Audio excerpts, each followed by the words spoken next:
Hello. Hello. Hello. Good Greetings morning. from Monmouth University. I am Patrick Leahy, the president of Monmouth University, located in West Long Branch, New Jersey. And on behalf of the entire Monmouth University community, I am both honored and delighted to welcome His Holiness, the 14th Dalai Lama, today. To His Holiness the Dalai Lama, I would like to extend my warm welcome and deep gratitude for being with us today to engage in an important conversation about the interconnectedness of happiness, health, well-being, and the future of Earth. Our students, faculty, and other esteemed guests are delighted to participate in this special occasion together. We at Monmouth have been eagerly anticipating this conversation for several months. We have planned and carried out a series of reflective events leading up to this opportunity for our community to engage directly with His Holiness. And we will continue to celebrate and honor his ideals with educational programming and events throughout the fall semester. We thank His Holiness, the Dalai Lama, for being with us at Monmouth University today. We are deeply honored by your presence, enriched by your words, and inspired to lead happier, healthier, and more compassionate and harmonious lives for the benefit of generations to come on Earth. His Holiness will now share his reflections on our happy, healthy, and sustainable future.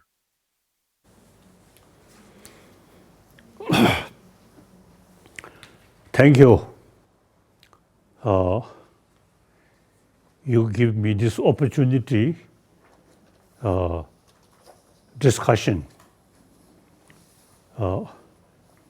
about peace, happiness. So thank you very much.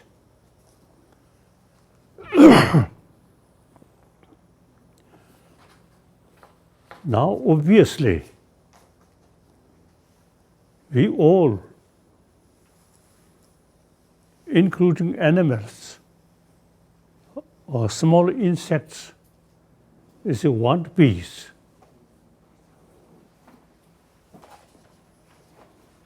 We call any sentient being do not want disturbances. It's clear.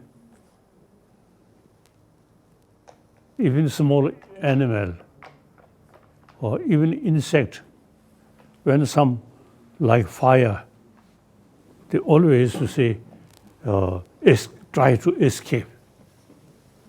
So that's nature. We, particularly human being, one big difference is we have this brain. So how to overcome problem, how to avoid problem. Because of this intelligence, we can think more wider way. And as far as time is concerned, thinking about the future. Other animal, very short-sighted. This is we human being. This is long-sighted thinking. Yet, in the past, we human being become most troublemaker. One example, I often feel weapon. We human being, 1,000 years, we human being created weapon. or sometimes we call that weapon for peace. But actually, the very sort of work, responsibility of a weapon is kill. So therefore, in the past human history, without a weapon, I think world can be more peaceful. But we spent a lot of money, a lot of energy making weapon to save. Nowadays, you see, in the name of to save world peace. Weapon cannot help any sort of peace. Weapon, as I mentioned earlier, you see, only for violence. So now today's world, the whole world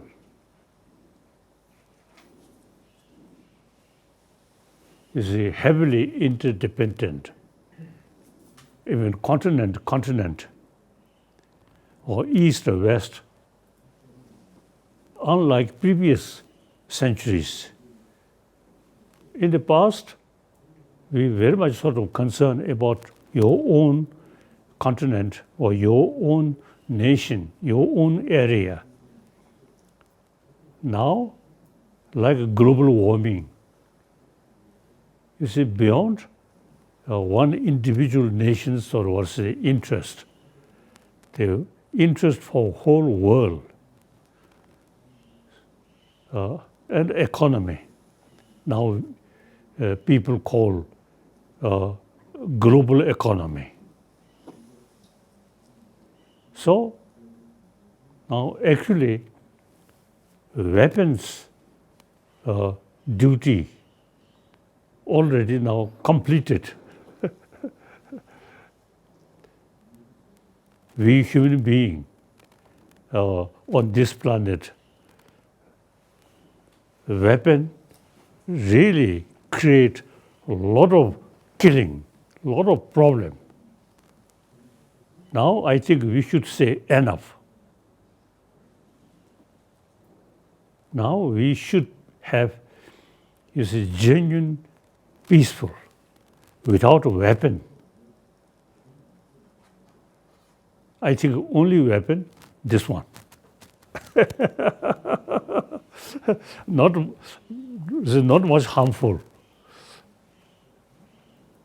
When I was young, my weapon is my nail.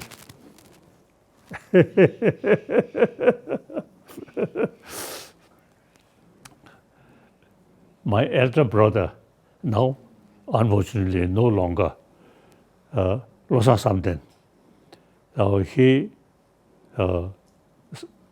many years we lived together. So we always very happy, play together. Occasionally some fight.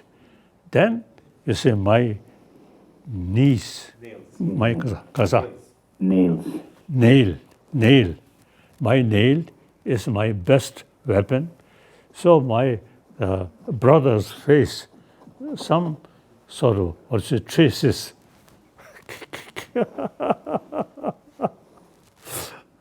Like that. So I really feel now we human beings on this planet, since we totally dedicated, want peace, harmony, and the concept of oneness of 7 billion human beings. So, according now that circumstances, weapon, no use. If the continental level, no longer weapon, then small country also, you see, automatically, nowhere to buy weapon. So therefore, now we should make some effort, you see, to reduce weapon, and eventually we should make effort no longer any factory which produce weapon. It is possible.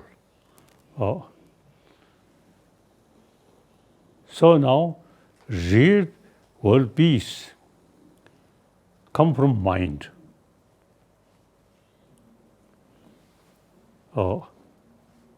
Anger, jealousy, frustration, these are the source of violence. Now, we should make effort, try to strengthening basic human nature, more compassion. Since we are social animal, any social animal, you see, by nature, sense of community, always there. So we previously, small, your own family, your own nation, your own community. Now today, we have to think about world, humanity. So now no longer any sort of purpose of weapon. So in practical level, we should try to reduce weapon and eliminate weapon. And then secondly, we should pay more attention about our inner peace, emotional or mental level, genuine peace. That's the peace or basis of real peace is compassion, altruism. You see, everybody, you looks friend. So long, two eyes, one nose, one mouth, we are same. No differences. If some, like deity, third eye, come, then we may need some preparation. So long, same human face, more or less same human mind. There is no other way. We have to live side by side. Through that way, we really can develop peaceful, happy world. So now, we, my brothers, sisters, I myself, according to my own experience, when we were in Tibet, that the feeling, we Tibetan.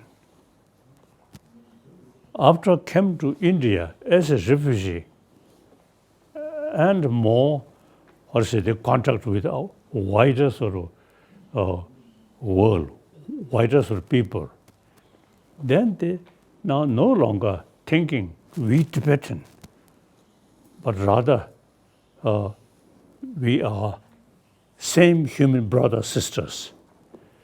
With this feeling, wherever I go, I always feel we are same human brothers, sisters.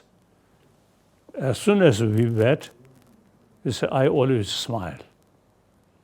From their side, also smile. If I remain this angry face, with that, expect some friendly attitude from other is unrealistic. First, you should create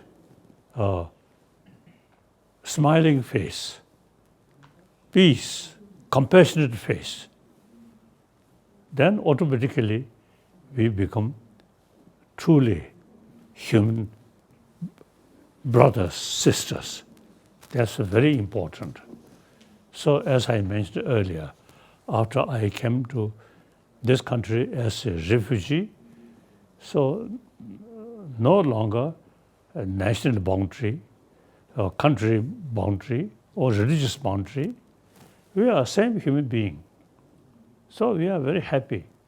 According to my own experience, I'm very happy. Wherever I go, I always go with the feeling we are same human brothers, sisters. No differences, country, race, or religion, like that. These are secondary, personal matter. As far as religion is concerned, it's personal matter, whether believe religion or not. If you believe religion, this religion, that is personal matter. Basically, we are same. So,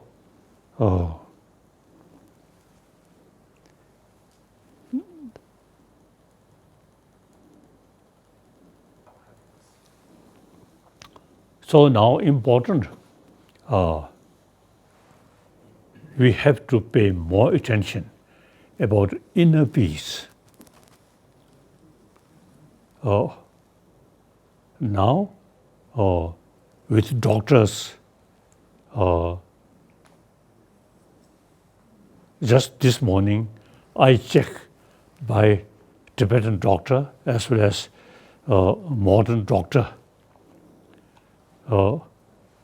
They find my physical condition very good. So I believe not only just medicine, but my way of thinking, always peace. And on the basis, we all, bigger level, entire sentient being. And smaller level, we on this planet, we all same. So, peace of mind really immense help to create healthy body. Constant anger, then fear. So very bad for our health.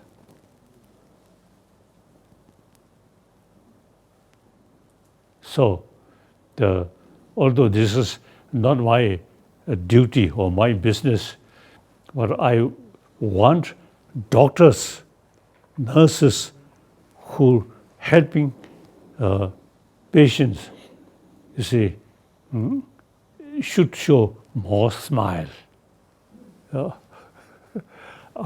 According to my own experience, when I visit hospital, then doctors, nurses smiling, very sort of close feeling. I feel very happy.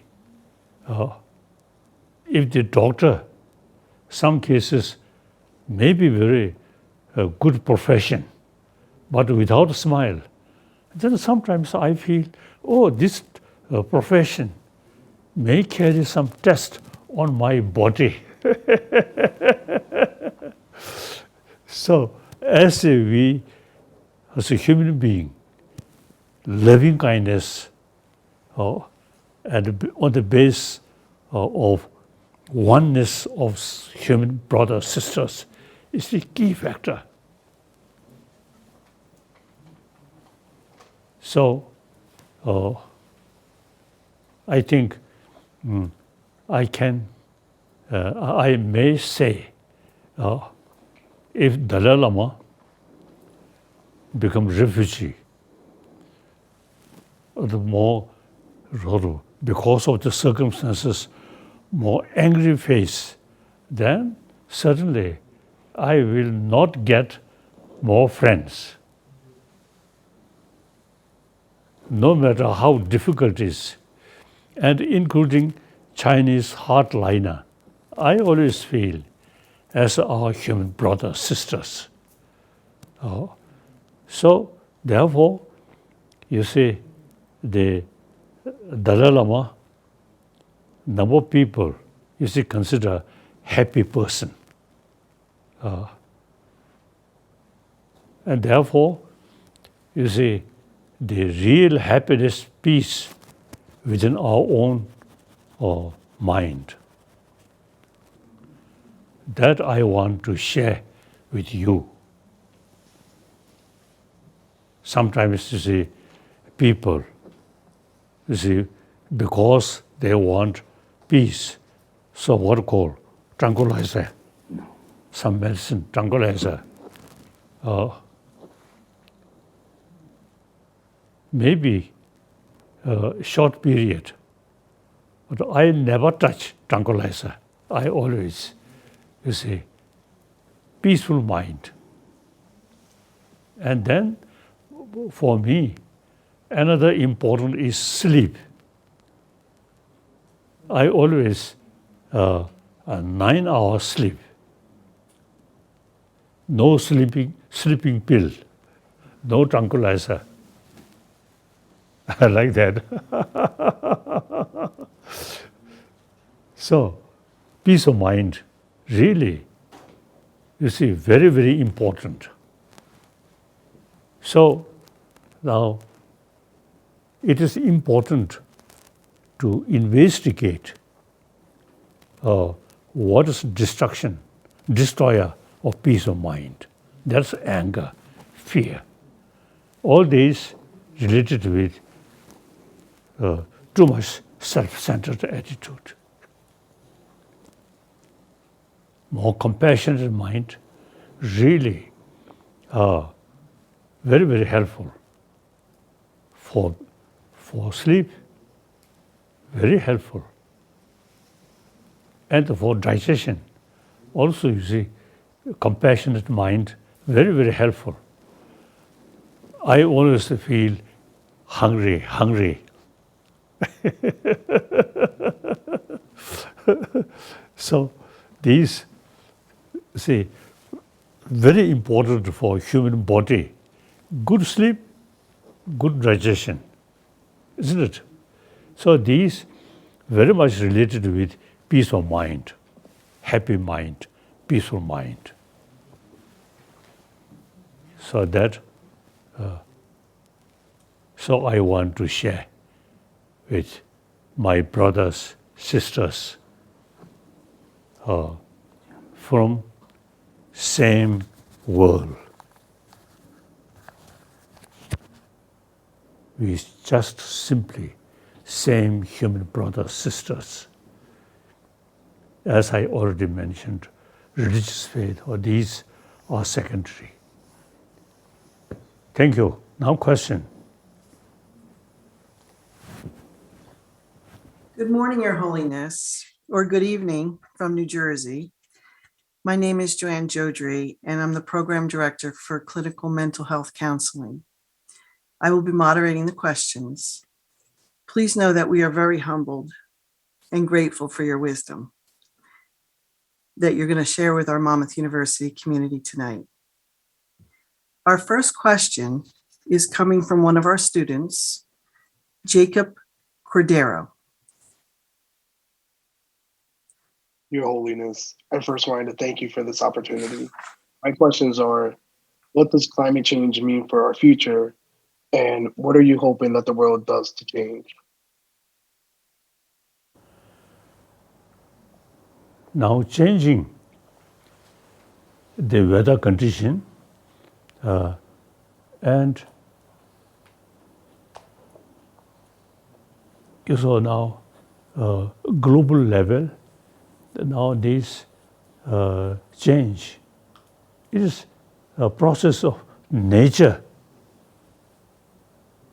Logically, our world, the several thousand years ago, just empty space. Then gradually, you see, some particles then form or we call earth, then gradually, or this sun, or due to sun, and the sun itself, you see, there was beginning. Before sun, no world, no this world. Other world, yes. So therefore, the things are, you see, changing. So now, some people say the sun may become hotter and hotter, and because of that, the global,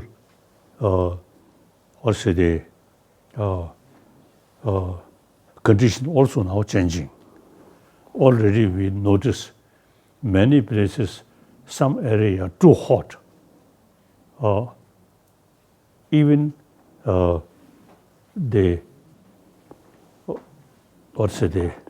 North Pole and South Pole, now they remain the level of melting ice now quite rapidly now coming because of the global, the climate change. These are beyond our control.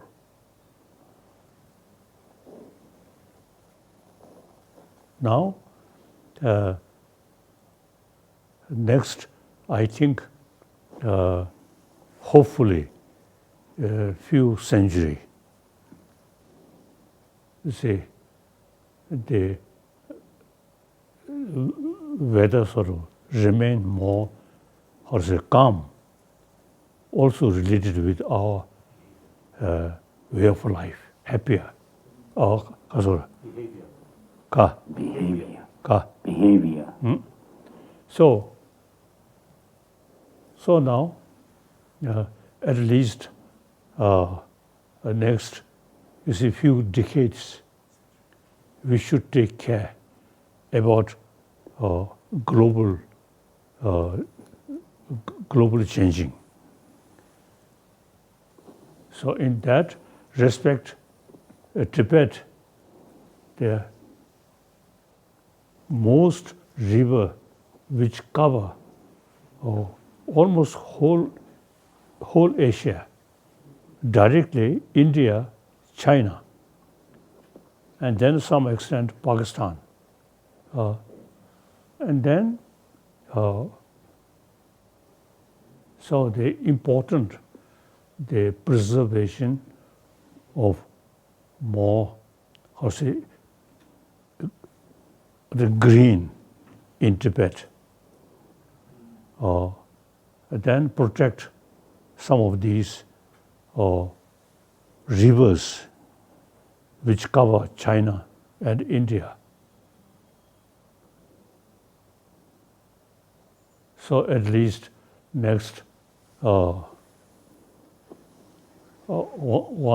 or two, 3 centuries.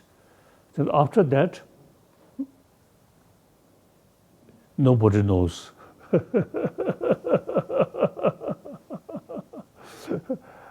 Like that. Only one believer pray to Allah, pray to God.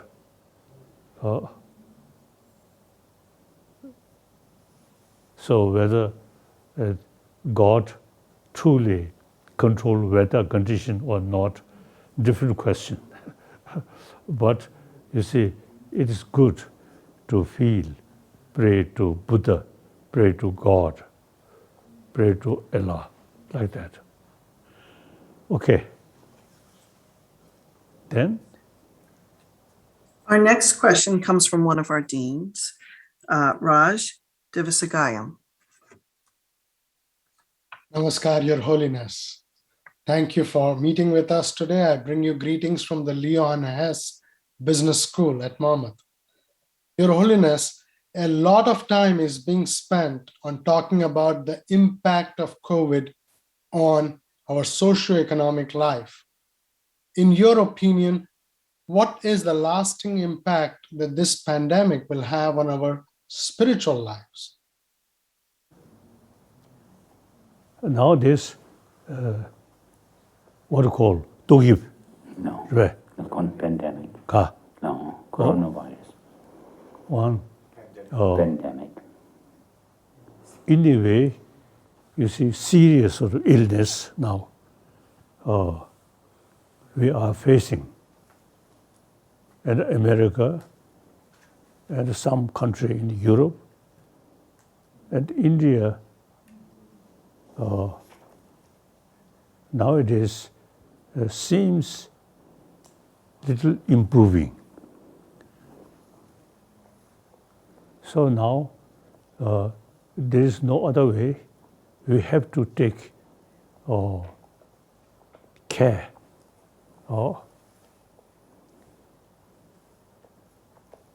And then in mental level,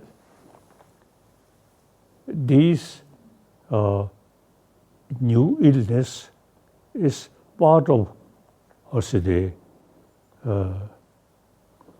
part of changing of the world. So, according doctors and nurses, we have to take care as much as we can.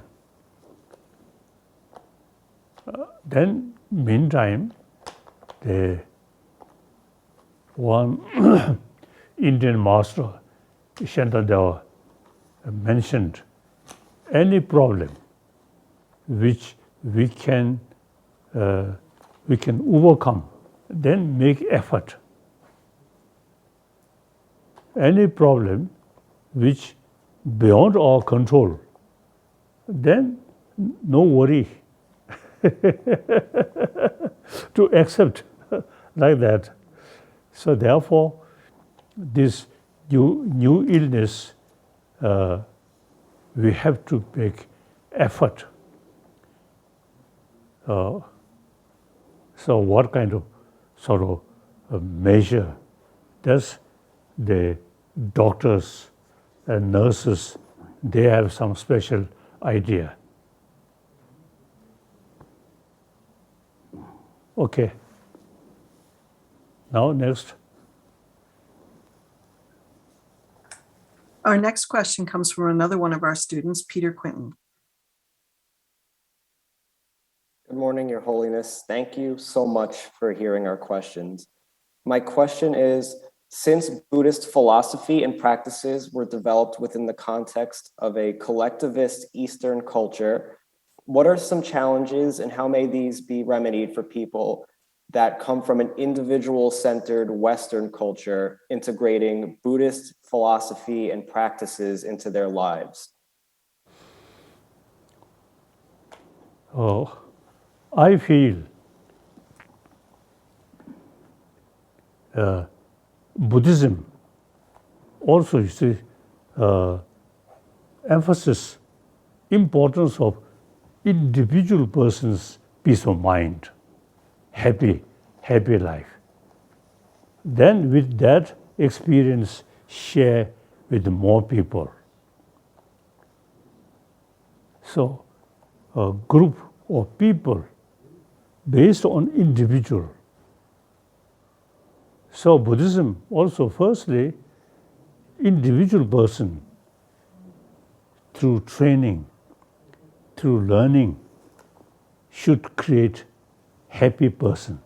Then share with more people. Without your own, these sort of potential, how can help other people?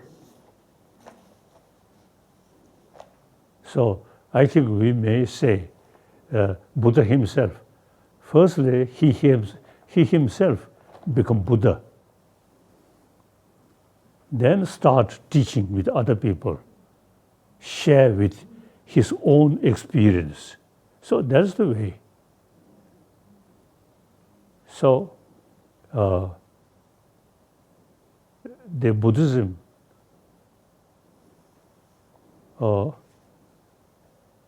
you see, does not mean totally ignore individuals' interest.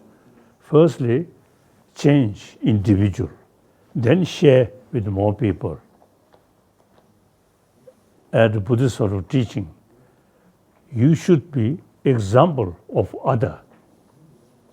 So that means first you yourself improve, or then share with other people.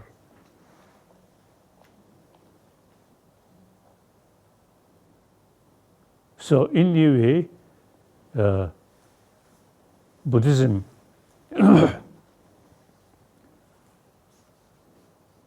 is not just selfish thinking. Think other in order to help. Then firstly you yourself take care and be a disciplined, happy person, then share with other people. So the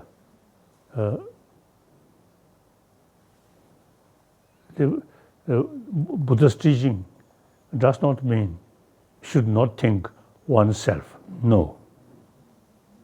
In order to serve other people, in order to help other people, first you yourself be disciplined and happy person. Like that.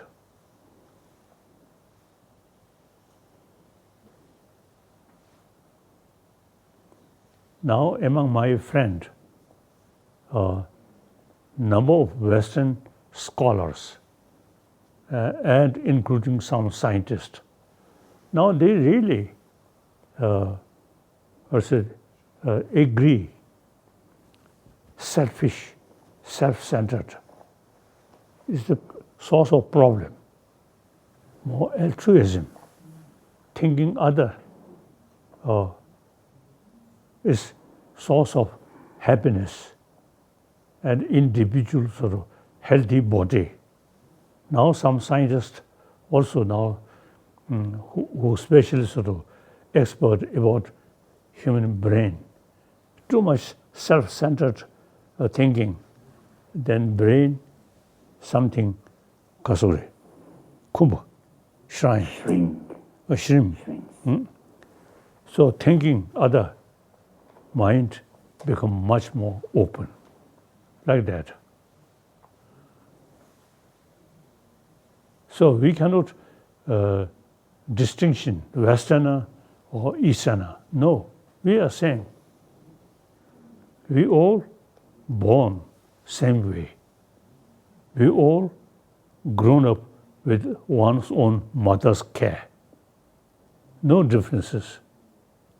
So the cultural heritage and with that way of life, more materialistic sort of country and way of life and those Easterner poorer country, there are some differences. These are superficial, minor. On this level, we cannot make distinction Westerner, Easterner.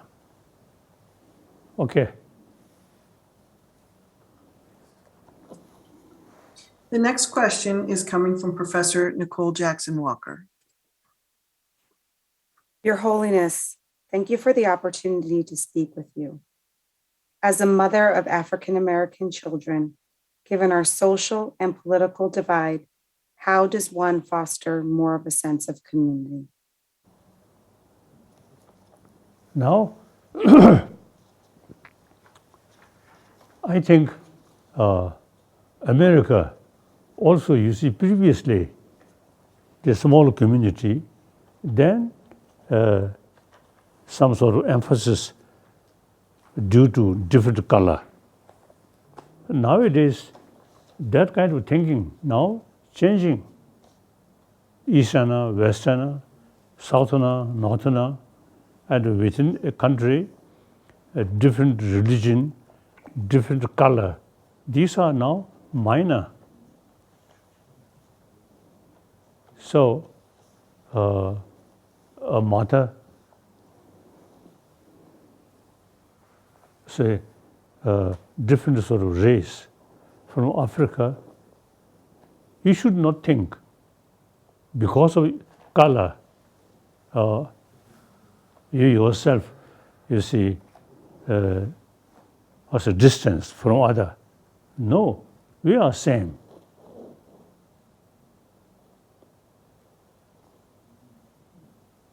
So one example, I have some best friend like Bishop Tutu and Nelson Mandela, African. Though differences of color, when Bishop Tutu show me smile, same human smile. Like Nelson Mandela, also like that. So these are, you see, due to color. So I think narrow-minded, short-sighted politicians, you see, sometimes you see, make a distinction. That way of thinking now gone, change. Okay. Natalie Cruz, another one of our students, will ask our next question. Your Holiness, I am honored and humbled to be in your presence. My question for you today is, what is the most important thing to teach a child? I usually emphasize the existing education. We should include education about warm-heartedness. The student, children, when they are young, with their mother, with their family, the warm-heartedness is very important. And once we join school, not talking about these inner value, that I think in modern education, not with religious belief, that is something different, individual matter. But so long educating a human being, human student, human children, so they also want happy life. Just education, brain development alone, not sufficient. So student, now I think very example, student, I often used to telling, student who who participate in classroom, I think student certainly prefer the teacher, tutor, who teach subject with smile, with human feeling. Then student much happier.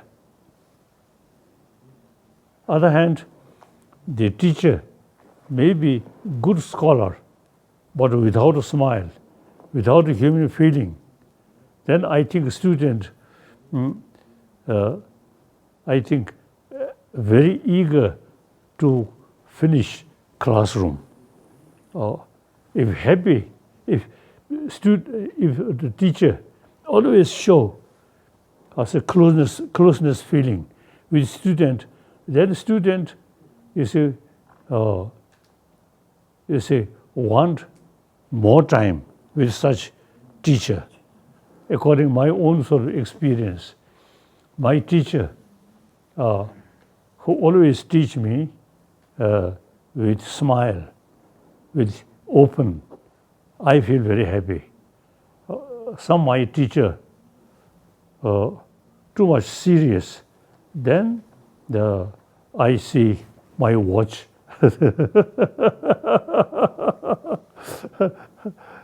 I really want to finish my classroom,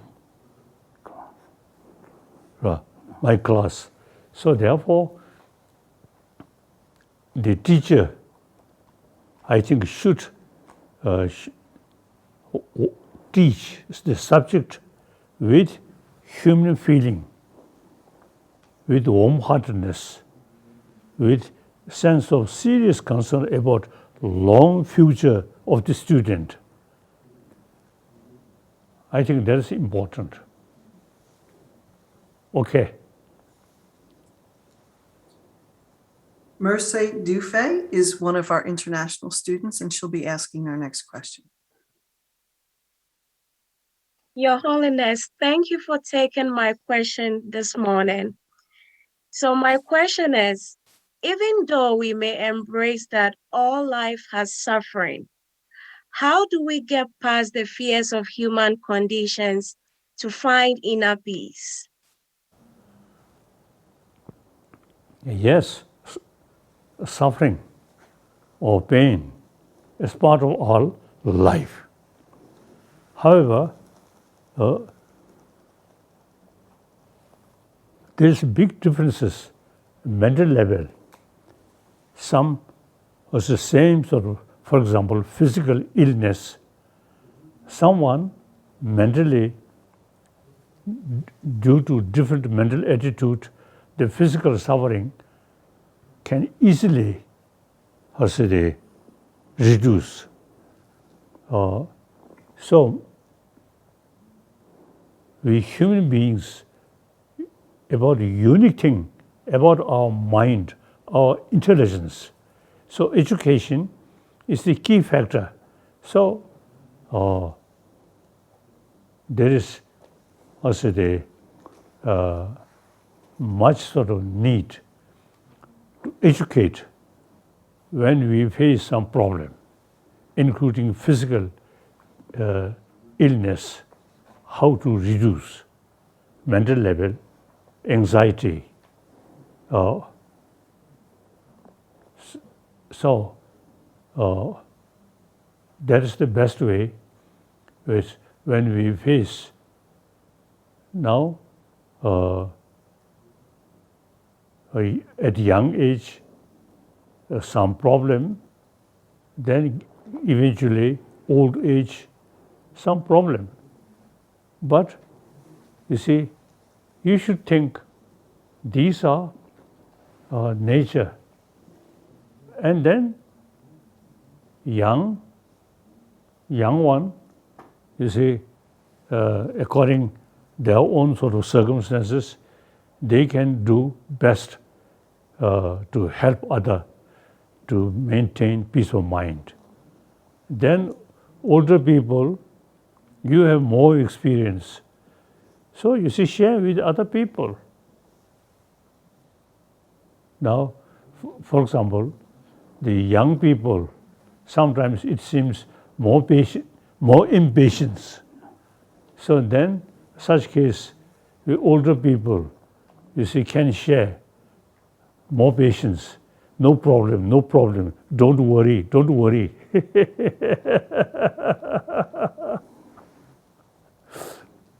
Like that. So in that case, you see, unfortunate experience is very helpful, see, to bring inner strength, inner peace.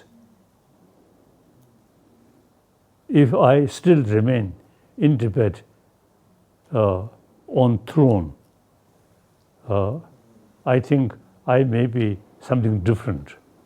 Now I become refugee, remain in India as a guest of Indian government.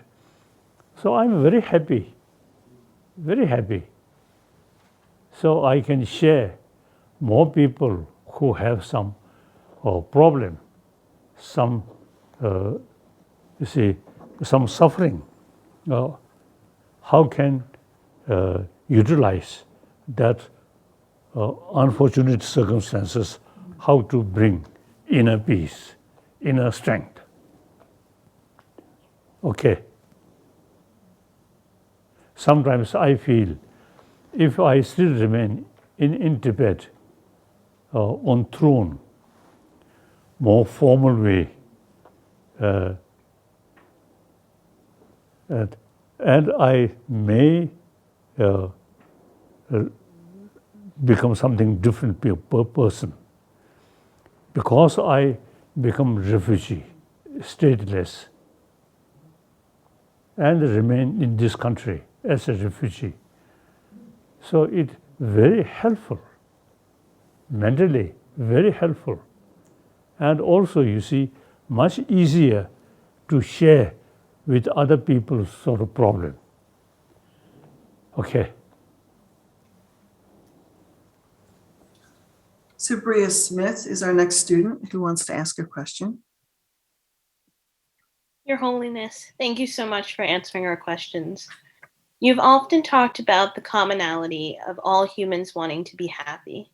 How would you define the difference between happiness, contentment, and joy? Now, even, or say, sick person or some illness almost, you see, cannot overcome. But still, in the hospital, you see, share with other patients. Or I say, samsu kasare, samsu. Condolence. You see, even you see one person who actually dying, then next sort of the person also same sort of condition, we can share each other and how to keep peace of mind. You see, after all, death is part of our life. So sooner or later, death will come. Like old age, then eventually death comes. You should accept. Then important is at the time of dying, peace of mind is very important. And particularly according to Buddhism and Hindu, many traditions, mind, subtle mind, you see, no beginning. Always go that way. So some scientists, I asked, they were say, perception survey. Conception at the time. Conception. A time of conception. Just met semen, add blood, and show life take place. Or there could be third factor, they say third factor. So therefore, the third factor is what we call consciousness. Previous consciousness, previous life's consciousness. After this body is no longer used, then that consciousness still remains. Then new place, new circumstances, that consciousness enter, then new life start. So that's the Indian tradition, and particularly the Buddhist tradition. A lot of explanation how to develop our life and how previous life and this life go like that. So the consciousness, when we say mind, not sensory level of consciousness, but sixth mind, real chit, we call chit. There also, you see, many levels. At the time of dying, the chit level or sixth mind then become more subtler. Or physical level consciousness reduce, then the sixth mind itself. There are also now different levels.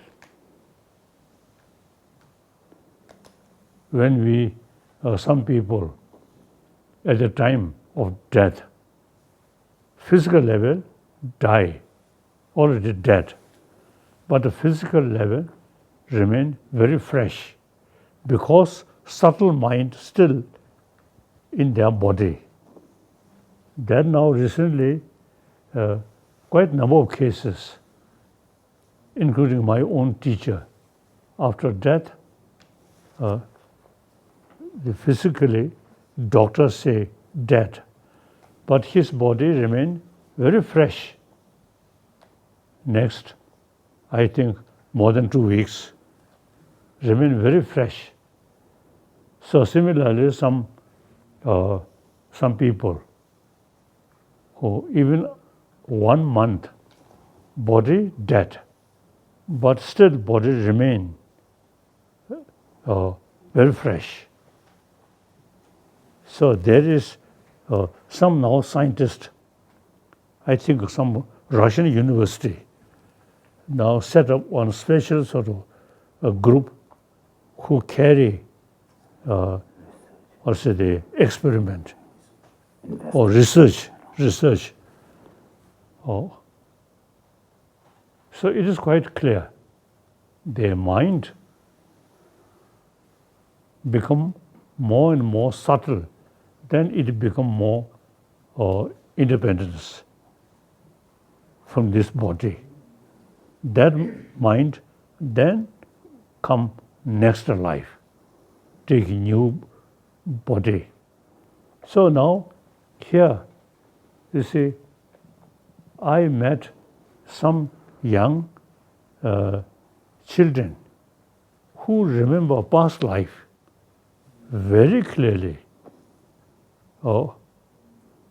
very, very authentic. So that shows, you see, beside this body, there is something, mind. And mind also, there are different levels. So subtle mind take rebirth, like that. So mind, taking care about mind, very important, very useful. Okay. Sean Reardon will ask our next question. Hello, Your Holiness. Thank you for this wonderful opportunity to receive your wisdom. What should a person do when they feel like they're stuck and lost without purpose, with nothing in life but the consumption of the world around them? I think a person who just thinking about material life, then there is possibility that you're completely lost as your interest or your hope.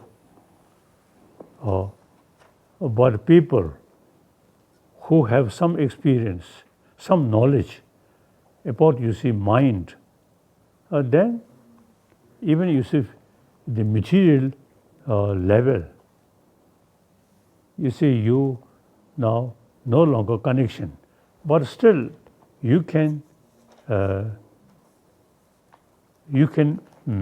practice or meditate in a subtle level, peace of mind. So as I mentioned earlier, some old people physically now no longer any sort of capable to do, but still mental level certain sort of practice can do. With that, you see, a few weeks, their body remain very fresh, like that. Okay.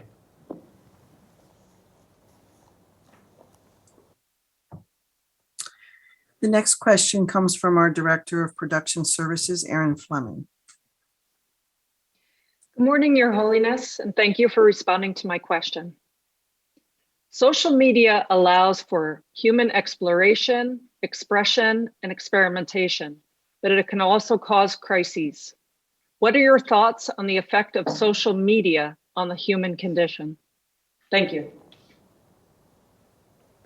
As I already mentioned, now time must change.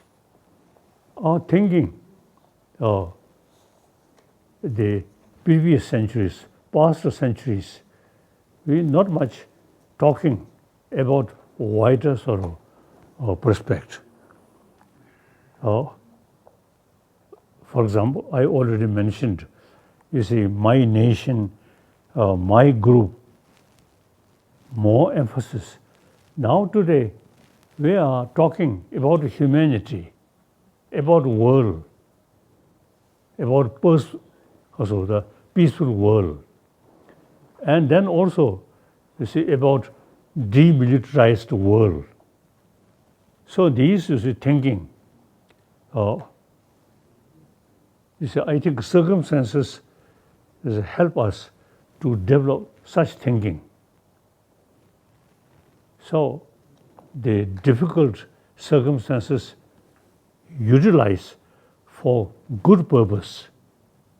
Okay, so I think we, a younger generation, now we should sort of teach, or we should also show them. Now the younger generation of this world can make happy, peaceful, demilitarized world. So the education, very important, then more problem, helpful, you see, to develop new way of thinking. More problem facing, you see, the people should feel now whether there is opportunity to overcome this or no longer. So this gives us opportunity to think more deeper level. So as I mentioned earlier, that previously we consider weapon something very important. Now we are thinking demilitarized world. So more problem, I think mainly weapon, that I really feel. So now all our sort of one responsibility, particularly the younger generation, try to this world, demilitarized world. And then through that way, peaceful world, and with concept of oneness of human brothers, sisters. Okay. The next question comes from our provost, Dr. Pamela Scott Johnson. Good morning, Your Holiness, and thank you so much for your presence. As provost of Monmouth University, are there any suggestions that academics can implement that you think promote unity and understanding of how we work together to function as a whole? And basically, as I already mentioned, you see, consider oneness of 7 billion human beings and inner peace. More detail, and you know best how to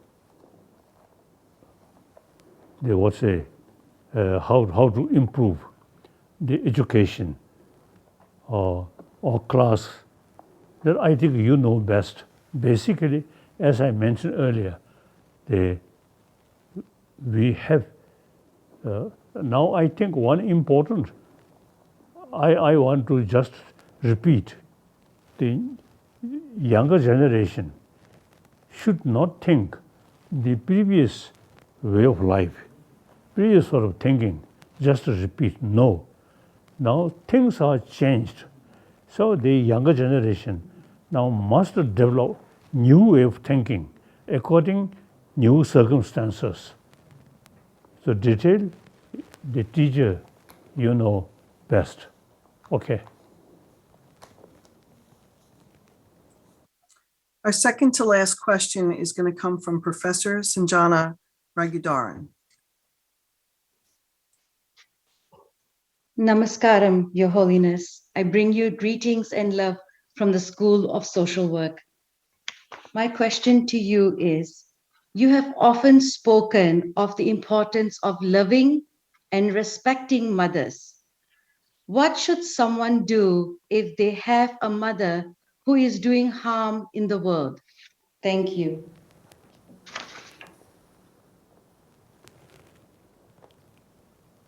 Basically, as I mentioned earlier, the mother, the always sort of real source of happiness. And we, from the beginning, we totally relying on our mother. Then some exception possible.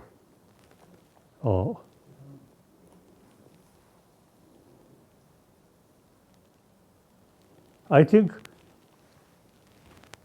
one mother, you see, who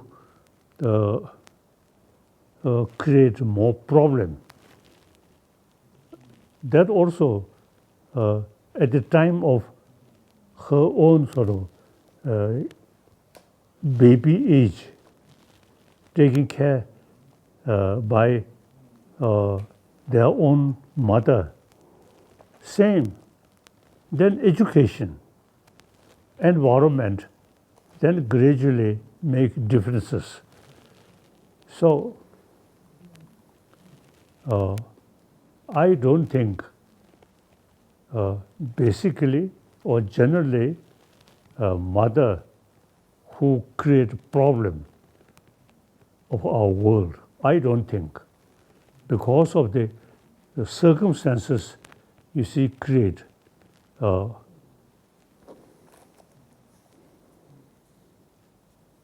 Even frankly speaking, every sort of meditator, religious person, you see, generally, really peace of mind. But some individual case, religious people also become troublemaker. So, you see, individual sort of things is always possible. But we should, this should not consider exception. It is a normal. But basically, we, humanity, generally, you see, we have the responsibility to build the compassionate society.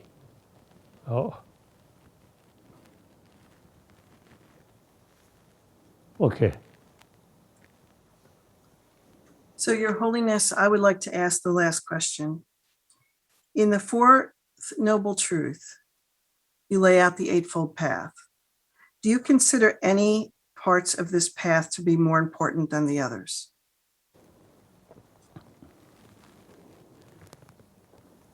I feel basic teaching of Buddha is Four Noble Truths. Then the fourth, the out of Four Noble Truths, the path, fourth. Then you see detailed Palamya like The Eightfold Path. The Eightfold Path. Noble Path. Eightfold Kasa. Eightfold Noble Path. The important is Four Noble Truths. It is very, very sort of Buddha sort of teaching, Four Noble Truths. Truth of suffering.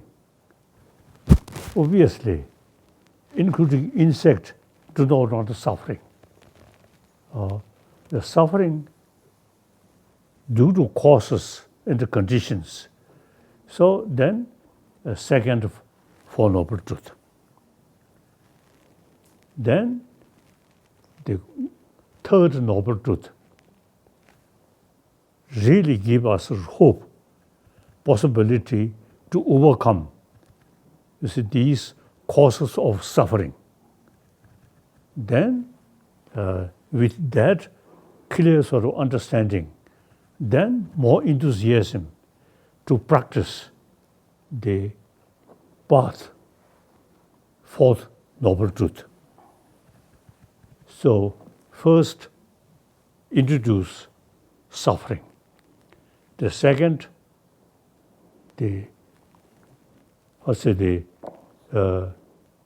explain these suffering without causes, but must causes. So that second noble truth. Whether that causes can overcome or not, then third noble truth. Very important. Then with that understanding, then the enthusiasm for follow fourth noble truth. Then later, Palamyalakya or these involved come. Okay.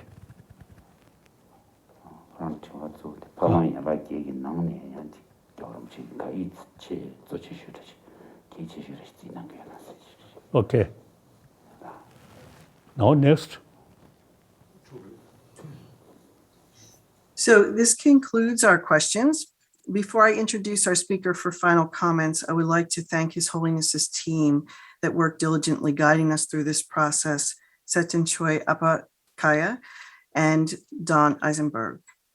I also want to thank my dear friends, Maria and Bob Topnov from the Kalmyk Three Jewels Foundation in Howell, New Jersey, who helped us and were instrumental in this process.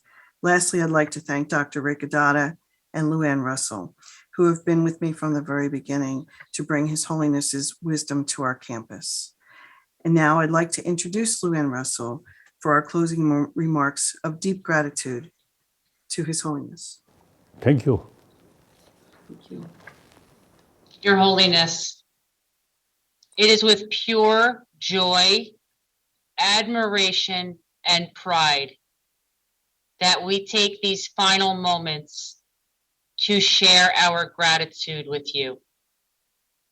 Your wisdom and thought-provoking lessons allow us to immerse ourselves in your spoken words and beliefs. Your reflections on our happiness, our health, and our future provide us clarity on how we must take our next steps in life's journey. Today, you offered our students and staff at Monmouth University an opportunity to seek your guidance on important issues that will shape their future. Thank you for guiding us with your warmth, compassion, and spirited offerings.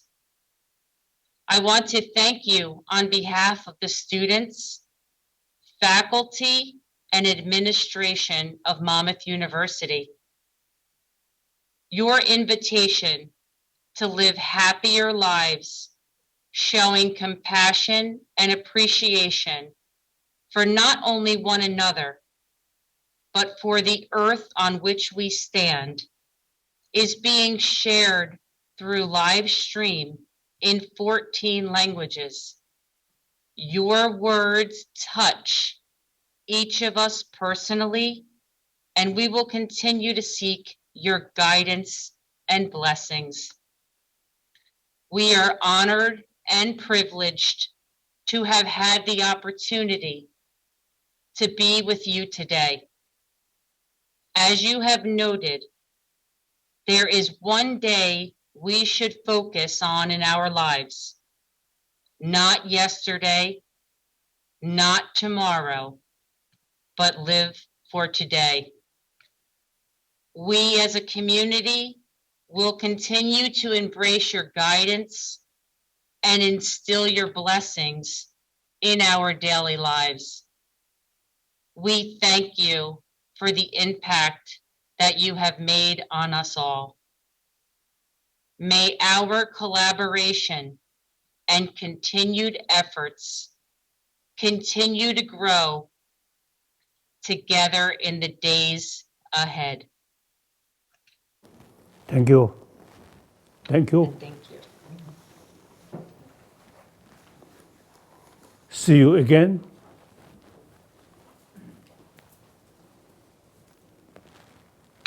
Thank you.